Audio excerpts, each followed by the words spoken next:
DD dialogue में आपका एक बार फिर स्वागत है। तो दिल्ली का चुनाव है और हम दिल्ली के दांव पर बात कर रहे हैं क्योंकि दिल्ली में बहुत कुछ दांव पर लगा है।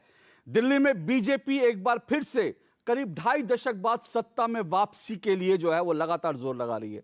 दूसरी तरफ आम आदमी पार्टी जो करीब करीब 12-13 साल से दिल्ली में सत्ता में है, अरविंद केजरीवाल एक बार फिर से दिल्ली को फतह करना चाहते हैं। और इस बीच कांग्रेस भी स्ट्रगल कर रही है कि दिल्ली में जो उसने जमीन खोदी थी उस जमीन को कैसे एक बार फिर से वापस पाए। तो दिल्ली के इस दांव पर चर्चा करने के लिए, बातचीत करने के लिए हमारे साथ इस वक्त एक का बहुत खास मेहमान है। हमारे साथ वैजयंत जय पांडा जी हैं। जोरदार तालियों के साथ स्वागत कीजिए पांडा जी का। वैजयंत जय पांडा जी बीजेपी के जो है वो उपाध्यक्ष हैं, राष्ट्रीय उपाध्यक्ष हैं और दिल्ली के प्रभारी हैं। तो दिल्ली में इस वक्त क्या चल रहा है, मुझे लगता है इससे ज्यादा बीजेपी के अंदर क्या चल रहा है, इससे ज्यादा अंदर की खबर जो है कोई और नहीं दे सकता। वैजयंत पांडा जी दे सकते हैं।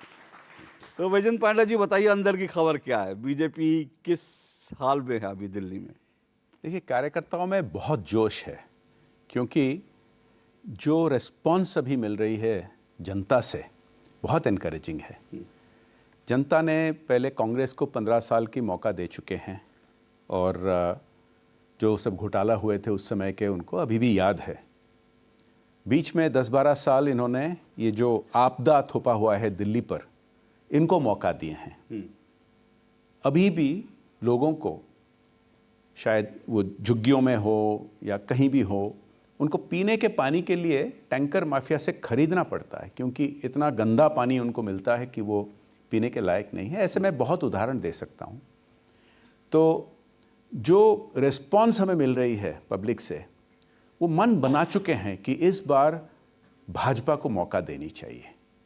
और अंदर की बात यह है कि इससे हमारे कार्यकर्ता के जोश बहुत ही हाई है और महीनों से वो लगातार विभिन्न प्रकार के ज़मीनी स्तर से कार्यक्रम में लगे हुए हैं और अभी कैंपेन पूरी हाई पिच पर आकर पहुंची है। जो रिस्पांस मिल रही है आप देख सकते हैं। जबकि आपदा के नेताओं ने वो सभाएं नहीं कर पा रहे हैं, उनको रिस्पांस नहीं मिल रहे हैं, डोर टू डोर जाते हैं तो लोग नहीं होते हैं, उनको लोग कन्फ्रंट करते हैं, सवाल पूछते हैं जो वो जवाब नहीं दे पाते हैं। शीश महल के बारे जवाब नहीं दे पाते हैं, वो सीएजी का 2000 करोड़ का घोटाले के बारे जिक्र हुआ है उसका जवाब नहीं दे पाते हैं। और इस वजह से जोश बहुत हाई है और पूरी तरह से पॉजिटिव लग रही है। आपके अनुमान अगर मैं पूछूं, क्योंकि दिल्ली में 2.5 दशक का सूखा है बीजेपी के लिए, दिल्ली की सत्ता की बात करूं, लोकसभा चुनाव जरूर जीतते रहे मोदी जी के नाम पर, लेकिन तो आप कितनी सीटें मानकर चल रहे हैं कि बीजेपी आई? क्योंकि बहुत सारे लोग अब कह रहे हैं कि हो सकता है हंग असेंबली हो जाए, अगर कांग्रेस ने भी कुछ सीटें जीत ली तो एक बार फिर कांग्रेस और आम आदमी पार्टी आ सकते हैं। इस तरह की लोग तमाम तरह की बातें कर रहे हैं। तो आपका अनुमान क्या है? मैं इस पर जवाब रखूंगा। मैं लेकिन ये कहना चाहूँगा कि ये कांग्रेस के लिए एक सर्वाइवल की लड़ाई है। देखिए, वो पहले ये आपदा के साथ मिलकर भी लड़े हैं, जैसे कि अभी पिछले साल लोकसभा में, फिर भी उन्होंने हारे। लोकसभा में आप ठीक कह रहे हैं, अभी पिछले 3 लोकसभा में लगातार हम 51% से कई ज़्यादा वोट शेयर हासिल करके सातों के सात लोकसभा सीट जीतते रहते हैं क्योंकि हमारे पास दुनिया के सबसे लोकप्रिय नेता हैं हमारे आदरणीय प्रधानमंत्री नरेंद्र मोदी जी। ये जो विधानसभा की बात है, विधानसभा में भी पिछले 10 साल से लगातार हमारी वोट शेयर में बढ़ोतरी हो रही है। वो 32% से लेकर 38% तक आया था 2020 के चुनाव में। और उसके बाद अभी 2 साल पहले जब नगर निगम की चुनाव हुई, वो हम 40% क्रॉस कर गए और आपदा के वोट जो काफ़ी उससे ज़्यादा होता था, वो आके फ़र्क रह गया केवल 2-2.5% का। और आप देखे होंगे अन्य प्रदेशों में, जब पहले कहा जाता था कि हम उम्मीद नहीं रख सकते हैं, लेकिन जब माहौल बनता है और एक फ्लो आ जाता है तो वो कहाँ से कहाँ पहुँच जाता है। तो ऐसा बिल्कुल कोई आश्चर्य की बात नहीं कि हम कंफर्टेबली मेजॉरिटी बनाकर सरकार बनाएंगे। हो भी सकता है कि 2/3 मेजॉरिटी बन जाए। 2/3 में। लेकिन मैं लगातार देख रहा हूँ आप आपदा आपदा कह रहे हैं, तो आपने आप कहना छोड़ दिया क्या? देखिए, ये तो आपदा ही है ही। ये दिल्ली पर एक आपदा जैसे एक डिजास्टर थोपे हुए हैं। आपको याद होगा कुछ साल पहले वो अपने आप को कट्टर ईमानदार कहते थे। अभी भी कहते हैं? नहीं, अभी कोई नहीं कहते हैं। अभी उनका साहस नहीं होता वो है। कहते हैं, वो खुद नहीं, वो खुद भी नहीं साहस करते हैं। मैं आपको कहूँगा, अगर उस समय कुछ मीडिया लोगों ने भी उनको कट्टर ईमानदार का फ्रेज को एम्पलीफाई किया था। अगर ऐसा कोई कहे तो लोग तो कम से कम हंसेंगे, लेकिन उससे ज़्यादा उनको सड़कों पर रोककर जिस तरह कन्फ्रंट कर रहे हैं, तो वो अपने आप को वो थापा नहीं दे पा रहे हैं। इनका कैंपेन में कहीं भी ये फ्रेज़ अभी यूज़ नहीं कर पा रहे हैं। वो शीश महल का कोई एक भी जवाब नहीं दे पा रहे हैं। अभी भी जवाब नहीं दे पा रहे हैं कि दिल्ली जल बोर्ड का इतना घोटाला क्यों हुआ, इतना गंदा पानी क्यों आ रहा है, डीटीसी में इतना घोटाला क्यों हुआ कि केवल जितने बसेस चाहिए उसके 1/3 हैं। ये जवाब नहीं दे पाते हैं। सड़कों के हाल जो है, प्रदूषण यमुना साफ़ करने के लिए हर साल इन्होंने वादा दिया और कई बार कहा है कि अगली बार तक अगर वो यमुना साफ़ ना करें तो उनको वोट ना दें। लोग उनको यकीन किए और भी वोट नहीं दे रहे हैं। देखिए, ये एक आपदा के अलावा और कुछ भी उनको नहीं कहा जा सकता है। दिल्ली की जब हम बात करते हैं, क्योंकि देश की राजधानी है और राजधानी का जो शक्ल है, अभी हम देखते हैं, वो अगर लुटियंस दिल्ली को छोड़ दें तो बाकी दिल्ली की दुर्दशा बहुत दुर्दशा है। लोग ये कहते हैं कि भाई एक समय था जब मदन लाल खुराना जी मुख्यमंत्री थे, कांग्रेस की सरकार थी, तब भी एक विजन देखा गया दिल्ली में मेट्रो होगी। उसके बाद शीला जी आई और उसके बाद अटल जी की सरकार थी, उसके बाद मनमोहन सरकार थी। सबने दिल्ली को लेकर केंद्र और सेंटर के जो राज्य सरकार है उन्होंने कोऑर्डिनेशन के साथ काम किया। तो दिल्ली में हमने मेट्रो देखी, आज सबसे लंबी मेट्रो है। फिर हमने देखा दिल्ली में फ्लाईओवर का जाल बिछा। लेकिन पिछले 10 से 12 साल में दिल्ली में जो है इंफ्रास्ट्रक्चर के नाम पर दिल्ली की दशा सुधारने के लिए कुछ नहीं हुआ। अब लोग कहते हैं कि इसमें सबसे बड़ा कारण सेंटर और राज्य के बीच जो है लड़ाई है। तो अगर ये लड़ाई दुर्दशा का कारण है तो उसमें जिम्मेदार तो केंद्र सरकार भी हुई ना, क्योंकि एक पार्ट तो आप भी है ना, केंद्र सरकार। बिल्कुल नहीं, ये लेकिन अहम सवाल है और मैं इसका जवाब देना चाहूँगा। देखिए, पिछले 10 साल में प्रधानमंत्री मोदी जी के नेतृत्व में भारत अभी 5th लार्जेस्ट इकोनॉमी बन गई है और फास्टेस्ट ग्रोइंग जीडीपी पूरे दुनिया भर, पूरे पृथ्वी सारा भारत की प्रशंसा हो रही है। और जो इंफ्रास्ट्रक्चर की बारे आपने बात किया, बाकी सब देश भर आप देखिए, जितने एयरपोर्ट्स थे दुगना हो गए हैं, रेलवे स्टेशन अभी बिल्कुल आधुनिक बन गए हैं, वर्ल्ड क्लास नए ट्रेन्स लगे हैं और स्टार्टअप इकोसिस्टम में लाखों नए जॉब अपॉर्चुनिटीज़ क्रिएट हो रहे हैं दिल्ली में। लेकिन आपने जो जिक्र किया बिल्कुल सही है कि यहाँ इंफ्रास्ट्रक्चर नहीं बने हैं 10 साल में। और दिल्ली ऐसा देश जो 5th largest economy, 3rd largest होने वाला है, उसका राजधानी जैसा होना चाहिए दिल्ली नहीं दिखता है। मैं आपको बताऊंगा, ये आप ठीक कह रहे हैं कॉन्फ्लिक्ट के बारे, और ये कॉन्फ्लिक्ट की ये जो आपदा सरकार जो यहाँ है, वो एक हर दिन रात ड्रामा करते हैं और झूठ बताकर ऐसे करते हैं। मैं आपको 2 उदाहरण दूंगा। आयुष्मान भारत जो पृथ्वी के सबसे बड़ा स्वास्थ्य योजना है, करोड़ों लोग उसका फायदा उठाते हैं। 7-8 साल हुआ केंद्र सरकार ने इसको लागू किया है, आपदा सरकार ने दिल्ली में उसको लागू नहीं करते हैं। राजनीतिक उद्देश्य है उनका, उनको लगता है कि ये लागू करने से मोदी जी और भी पॉपुलर हो जाएंगे। 51 लाख लाभार्थी दिल्ली में होने चाहिए जिनको सेफ्टी नेट मिलना चाहिए आयुष्मान भारत से। 8 साल से वो इससे वंचित हैं। इसमें केंद्र नहीं रोक रहा है, केंद्र उनको हजार करोड़ दे रहे हैं, ले नहीं रहे हैं। ऐसा कुछ 70,000 करोड़ 70,000 करोड़ का अभीम फंड्स हैं इंफ्रास्ट्रक्चर के लिए। सालों से मोदी सरकार इनको देने के लिए कोशिश कर रहे हैं, आपदा सरकार ले नहीं रहे हैं। इतना तक कि हाई कोर्ट ने इस पर टिप्पणी दी है कि बिल्कुल अजीब सा सिचुएशन है कि इतना सारा पैसा केंद्र सरकार से ले नहीं रहे हैं लागू करने के लिए। मैं ये भी आपको कहना चाहूँगा, देश भर ऐसे सब जो सेंट्रल फंडिंग लागू होते हैं, ना केवल भाजपा जहाँ सरकार है वहीं, बहुत सारे ऐसे प्रदेश हैं जहाँ गैर भाजपा सरकार हैं, वो भी लेते हैं, वो भी आयुष्मान भारत लागू करते हैं, वो भी इंफ्रास्ट्रक्चर बनाते हैं, एयरपोर्ट्स बनाते हैं, फ्लाईओवर्स बनाते हैं। इनका काम करने का इरादा नहीं है। ये प्रदूषण के बारे में बात करते हैं और पैसा नहीं दिए हैं पोल्यूशन, अपने पोल्यूशन बोर्ड को प्रदूषण साफ करने कोर्ट ने फटकार दिया है। क्या कहें इनके बारे? ये देखिए, हमने एक गारंटी इस बार दी है, कई गारंटी दिए हैं जो मोदी जी के गारंटी माना जाता है कि पक्का है, ये होगा। जैसे महिलाओं के लिए हमने कहा है आर्थिक सहायता हम डीबीटी के जरिए देंगे।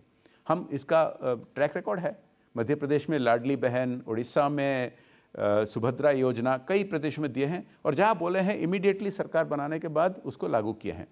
इन्होंने पंजाब में 3 साल पहले कहे थे कि महिलाओं को आर्थिक सहायता देंगे, 3 साल उनको ठग दिया। पंजाब के महिला अभी तक प्रदर्शन कर रहे हैं। दिल्ली में बोले थे 3 साल पहले, पिछले साल लागू नहीं किए। हम लागू करते हैं। मैं आपका एक इंटरव्यू देख रहा था जिसमें आपने कहा कि जो भी कल्याणकारी योजनाएं हैं उसको हम कंटिन्यू करेंगे। अब सवाल यह है कि जिनको आप कंटिन्यू करने के लिए, अब उसमें बिजली और पानी का भी बात आ रही है, उसमें मोहल्ला क्लिनिक की भी बात आ रही है, तो सवाल ये है कि अगर ये कल्याणकारी योजनाएं हैं तो फिर आप लोगों ने रेवड़ी क्यों कहा था? जिनको आप लोग रेवड़ी कहते थे, अब वो 2100 दे रहे थे, अब आप 2500 कह रहे हैं। तो ऐसा नहीं लग रहा कि दिल्ली में अरविंद केजरीवाल को हराने के लिए, अरविंद केजरीवाल मॉडल का मुकाबला करने के लिए आप लोग उसी मॉडल पे चले गए जिसकी कल तक आलोचना करते थे? नहीं, लेकिन ये भी एक अहम सवाल है और इसका जवाब मैं देता हूँ। पहली बात यह है कि विभिन्न प्रकार के जन कल्याण योजना मोदी सरकार चलाते हैं बहुत अच्छी तरह से। जैसे कि प्रधानमंत्री गरीब कल्याण अन्न योजना 80 करोड़ लोगों को मुफ्त में राशन पहुंचाते हैं। जैसे कि आयुष्मान भारत, जो जिसके बारे में जिक्र किया हूं।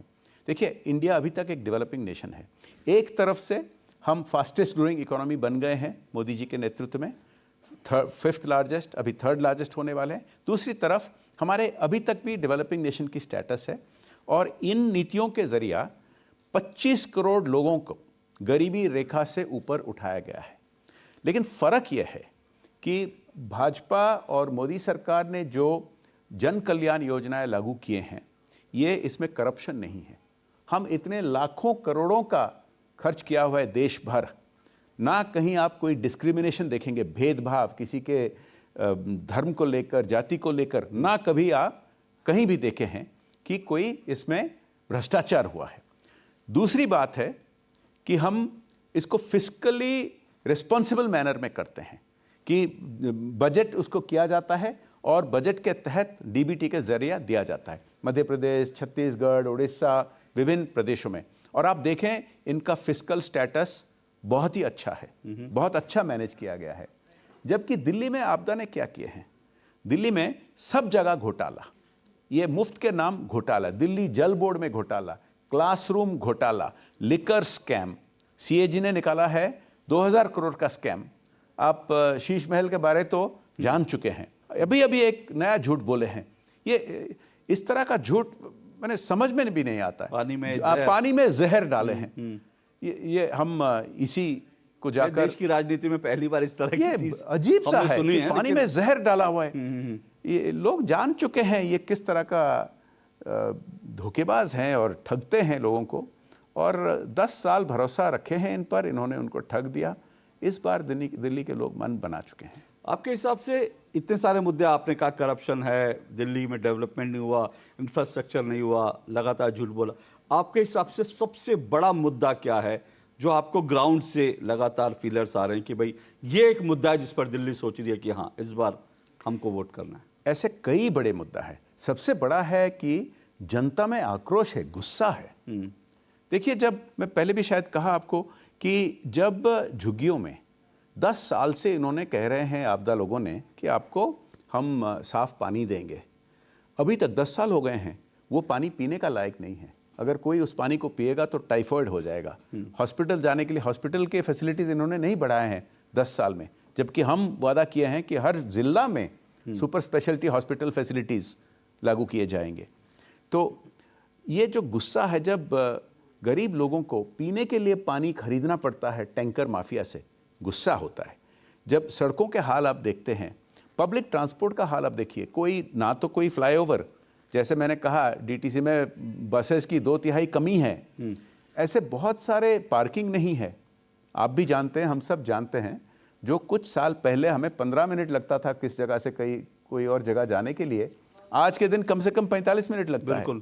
तो मध्यम वर्ग में गुस्सा, सभी श्रेणी में गुस्सा है इन पर। यह सबसे बड़ा मुद्दा है और वो चाहते हैं कि जो प्रगति, जो विकास देखने को मिल रहा है देश भर, वो दिल्ली में भी आए और दिल्ली जैसे राजधानी होना चाहिए वो देखना चाहते हैं लोग। अरविंद केजरीवाल और उनकी पार्टी जो है लगातार पोस्टर छापती है कि देखो हमारा दूल्हा तो जो है तैयार है, इनके पास दूल्हा ही नहीं है। इस नैरेटिव में वो कितना झूठ बोल रहे हैं मैं अभी आपको बताना चाहूँगा।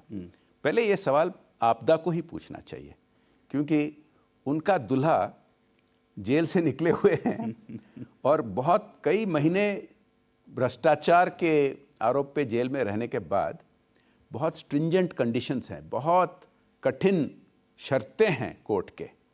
ये ना मुख्यमंत्री के ऑफिस को जा पाएंगे, ना मुख्यमंत्री के ऑफिस के कोई फाइल साइन कर पाएंगे, इसीलिए तो उनको छोड़ना पड़ा। यानी कि उनका दुल्हा मुख्यमंत्री नहीं बन सकते हैं। ये झूठ पहले उनको जवाब देना पड़ेगा कि कैसे बनेंगे जब कोर्ट ने उन पर रोक रखा है। दूसरी बात, जो उनके अभी के मुख्यमंत्री हैं, एक महिला, उनको स्वयं आपदा के नेता कहते हैं कि ये टेम्परेरी हैं।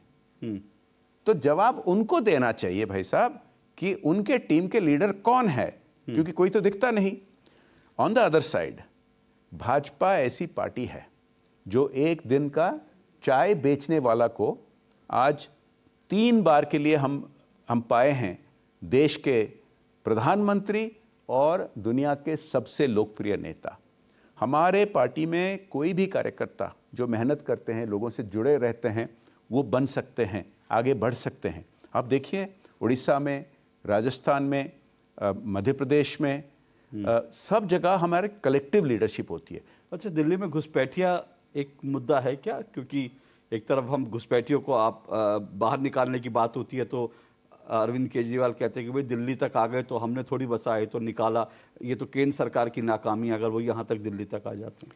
कई सारे मीडिया में और सोशल मीडिया में वीडियो वगैरह निकले हैं जहाँ की घुसपैठियाँ खुद कह रहे हैं कि दिल्ली के सरकार उनको विभिन्न प्रकार के मदद किए हुए हैं। ऐसे कई पकड़े गए हैं इलेक्टोरल रोल्स पे, फर्जी जो नागरिक नहीं हैं, घुसपैठियाँ, उनका नाम आ गया था। ऐसे बहुत सारे इल्ज़ाम आ रहे हैं, बहुत सारे आंकड़े आ रहे हैं, बहुत सारे प्रमाण आ रहे हैं। तो ये हर बात को उल्टा चोर कोतवाल को डांटने का काम करते हैं। अपने आप से दोष हटाने के लिए वो नैरेटिव अलग से सेट करना चाहते हैं। मैं कुछ ऑडियंस के सवाल लेना चाहूँगा। आप में से कुछ लोग अगर वैजयंत पांडा जी से सवाल करना चाहें, जी माइक दीजिए इधर। सर मेरा सवाल ये है कि कोई भी राजनेता, कोई भी पार्टी अपनी पार्टी को आगे बताने के लिए दूसरी पार्टी को डिफेम या उसकी कमियां क्यों बताती हैं, और अपनी पार्टी की अच्छाई गिनाने के बजाय दूसरी पार्टी की ने ये नहीं किया, वो नहीं किया, उससे ये हो गया, वो उस पर ज़्यादा फोकस क्यों करते हैं? हम कुछ 255-56 हम वादे किए हैं हमारे संकल्प पत्र में। इनमें महिलाओं को आगे बढ़ाने का काम, युवाओं के लिए, यहाँ डेवलपमेंट के लिए, जैसा स्पार्क 10,000 करोड़ का इन्वेस्टमेंट करके हाईटेक सिटी बनाने का काम, ऐसे बहुत सारे हमारे वादे किए गए हैं और इन सब वादों पर मोदी जी की गारंटी है। मैं इस पर एक बात कहना चाहूँगा कि अगर पिछले 10 साल आप देखें, राष्ट्रीय स्तर पे हमने जो 2014 में संकल्प पत्र में हम वादे किए थे और 2019 के संकल्प पत्र में जो वादे किए थे, वो आज तक 99% से ज़्यादा लागू हो चुके हैं। अब याद रखिए, धारा 370 जम्मू कश्मीर में लेकर ऐसे बहुत सारे। और अभी एक और उदाहरण दूंगा, मेरे अपने प्रदेश उड़ीसा से। वहाँ हम केवल 7 महीना हुआ सरकार बनाए हुए हैं और इन 7 महीनों में हमने जो संकल्प पत्र में जो वादे रखे थे, 70% यानी कि 70% ऑलरेडी लागू हो चुके हैं। तो हम इस पर फोकस करना चाहते हैं। लेकिन हम जहाँ जाते हैं दिल्ली में, हम देखते हैं ये गुस्सा लोगों में, क्योंकि वो 3 बार ठग चुके हैं, 10 साल ठग चुके हैं। लोगों का जो गुस्सा है उसे हमें रिस्पॉन्ड करना होता है। ये आपदा लोगों को भ्रमित करने के लिए कोशिश करते हैं कि वो जो अरेस्ट हुए हैं वो भाजपा पर फिंगर पॉइंटिंग करते हैं कि ये भाजपा की है। देखिए भाई साहब, जेल में जो 2 साल, 1.5 साल, 1 साल उनको बेल नहीं मिली, ये भाजपा के हाथ में नहीं है, ना कि ये केंद्र सरकार के हाथ में है। बेल होती है कोर्ट और एक जज के हाथ में, और वहाँ जब प्राइमा फेसी एविडेंस होती है, जहाँ मनी ट्रेल होती है, तब महीनों तक, सालों तक बेल नहीं मिलती है, जब तक सब गवाह अपने अपनी गवाही दे चुके हैं। तो वो उसको गोलमोल घुमाने के लिए कोशिश करते हैं, हमें जवाब देना पड़ता है। लेकिन आप ठीक कह रहे हैं, मैं सब आपके दर्शकों को निवेदन करूंगा, ऑडियंस में आप सबको निवेदन करूंगा, हम अखबार में भी डाले हैं कुछ प्रमुख बिंदु, लेकिन पूरे हमारे संकल्प पत्र ज़रूर पढ़िए और हमें अकाउंटेबल करिए, क्योंकि हम इस पर प्रतिबंधित हैं, हम करेंगे इनको। और ये मेरा निवेदन है कि संकल्प पत्र देखिए। कुछ और सवाल भी लूंगा जल्दी से। हाँ जी, हाँ बताइए जी।